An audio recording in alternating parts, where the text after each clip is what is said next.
It's great to be back in South Carolina with so many friends, and South Carolina is front and center. South Carolina historically has played a critical role in every presidential election, and South Carolina's role for the Republicans is making sure that we nominate a strong conservative who can win in 2016.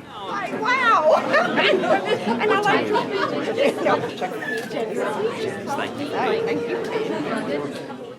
The two best levers government has are tax reform and regulatory reform. Tax reform, get the enormous burdens of government out of your lives.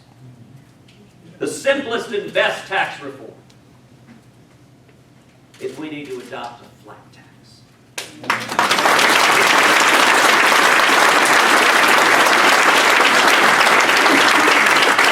That's fair, that lets every American fill out his or her taxes on a postcard. And when we do that, we should abolish the IRS.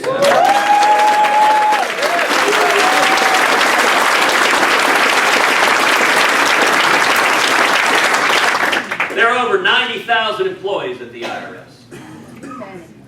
We need to padlock that building.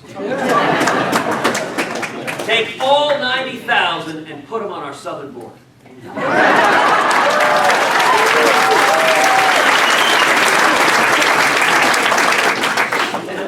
Now, to our friends in the media, that is slightly tongue-in-cheek. But think about it for a second. Imagine you traveled thousands of miles in the blazing heat. You're swimming the Rio Grande. The first thing you see is 90,000 IRS agents. You turn around and go home.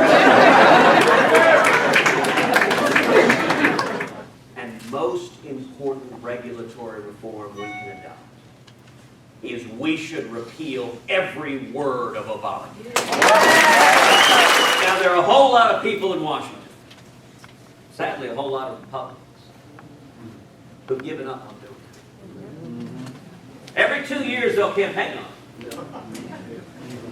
But they have accepted that Obamacare will be a permanent feature of the economy in our lives going forward. I'll tell you how we change it. Together, we make this next election in 2016 a national referendum on repealing Obamacare and abolishing the IRS. Well, Heidi and I and the girls, we're going to spend a lot of time here in South Carolina. You know, I have to say as a Texan, Texas and South Carolina share a lot in common. We've got a lot of common values, a lot of cultural similarities. We're southern states. We've got tremendous love of our liberty, of our gun rights, of our military, of our Constitution. And I am so grateful for the role that South Carolina has played for so many years in the Republican Party of ensuring that we nominate a strong conservative, because the only way we're going to win in November 2016, and I'm convinced we're going to win in November 2016, is if we nominate a strong conservative who brings us together, who energizes millions of courageous conservatives to reignite the promise of America. Senator, what exactly?